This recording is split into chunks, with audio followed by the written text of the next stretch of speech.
संयुक्त राष्ट्र सुरक्षा परिषद में इजराइल हमास स्थिति पर आपात बैठक बुलाई गई है। ये बैठक गाजा में संघर्ष को मानवता के आधार पर रोकने के लिए एक प्रस्ताव पास कराने के संयुक्त अरब अमीरात के अनुरोध पर बुलाई गई। संयुक्त राष्ट्र में इजराइल के राजदूत गिलाद एडान ने कहा कि जब हमास ने 2007 में गाजा में सत्ता संभाली तो उन्होंने अपने हाथों से सैकड़ों फिलिस्तीनियों की हत्या कर दी। उन्होंने फिलिस्तीनियों को मानव ढाल के रूप में इस्तेमाल किया। स्कूलों के बगल में अस्पतालों और मिसाइल लॉन्चरों के नीचे आतंकी अड्डे बनाए गए। तो इजराइल हमास संघर्ष पर आपात बैठक चल रही है। यरूशलेम से हमारे संवाददाता अमृतपाल सिंह हमारे साथ जुड़े हुए हैं। अमृत, सबसे पहले क्या कुछ स्थिति वहां पर और इस आपात बैठक के बारे में भी आपसे जानकारी चाहेंगे।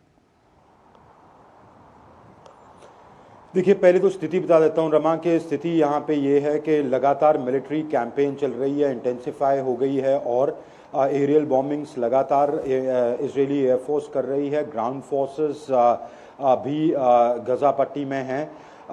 जो आईडीएफ है, इजरायली डिफेंस फोर्स, इनकी फ़ौज बेसिकली वो कह रही है कि कई ठिकाने हमास के इन्होंने अटैक किए। 300 से ज़्यादा टारगेट से इन्होंने अटैक किए, जिसमें ये कह रहे हैं, इनका क्लेम है कि काफ़ी हमास के ऑपरेटिव्स या हमास के टेररिस्ट्स ये कहते हैं उनको इन्होंने मारा है। ये कह रहे हैं कि अंडरग्राउंड शैफ्ट्स और जो टनल्स है उसमें भी इन्होंने अटैक्स लॉन्च किए हैं और उसमें कई हमास के जो आतंकवादी हैं वो मर गए हैं और वहीं सिविलियन कैजुअलिटीज़ हो रही हैं। और यूएन की जो आंकड़ा है, हमास का तो खैर आंकड़ा काफ़ी ज़्यादा है, क्योंकि आप जानती हैं कि मिलिट्री कैंपेन का एक इंटीग्रल पार्ट आजकल इंफॉर्मेशन वॉरफेयर है। तो दोनों साइड्स अपनी अपनी कहानी कहती हैं, पर मैं आपको यूएन का आंकड़ा बता देता हूं। जो यूएन ओसीएचए का जो ऑफिस है, ह्यूमैनिटेरियन एजेंसी है जो यूएन की, वो कहती है कि 8309 लोग मर चुके हैं और उसमें से 70% बच्चे और विमेन हैं। UNRWA refugee welfare agency UN की, वो ये फ़लस्तीन के लिए वो ये कह रही है कि पानी बंद कर दिया गया है।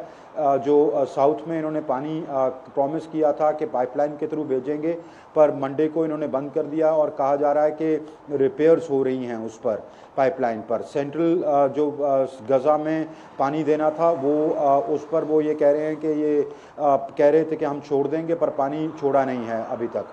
एक थोड़ी अच्छी बात यह है कि लगातार जो राहत सामग्री है वो अंदर जा रही है।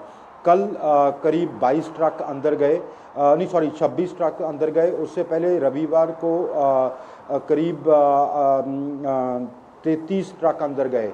20 का जो एग्रीमेंट था मिस्र और अमेरिका के बीच में, वो थोड़ा रिलैक्स हुआ लगता है और अंदर जा रही है एड। पर यूएन वहीं ये कह रहा है और रेड क्रेसेंट जो सोसाइटी है फ़लस्तीन की, वो कह रही है कि ये this is a fraction of what is required है, बहुत कम है, पर चले जितना भी है वो जा रहा है इंटेंसिफाइड मिलिट्री कैंपेन के बावजूद।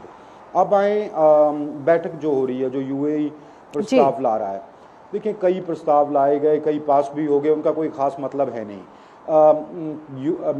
बेंजामिन नेतन्याहू ने साफ कह दिया, कल एक प्रेस कॉन्फ्रेंस की जी हम लोग वहीं थे, साफ उन्होंने कह दिया कि जी हम अपनी मिलिट्री कैंपेन नहीं रोकेंगे, संघर्ष विराम या युद्ध विराम नहीं होगा। उन्होंने तो ये कंपेयर कर दिया कि अगर संघर्ष विराम ये समर्पण होगा आतंकवाद को, बार्बरता को समर्पण होगा। उन्होंने सवाल पूछ लिया, कहते क्या अमेरिका ने 9/11 के बाद युद्ध विराम कर दिया था या पर्ल हार्बर के बाद युद्ध विराम कर दिया था?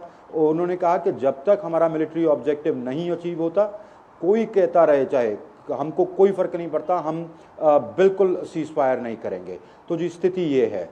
जी अमृत, आप नज़र बनाए रखें। फिलहाल शुक्रिया पूरी जानकारी के लिए।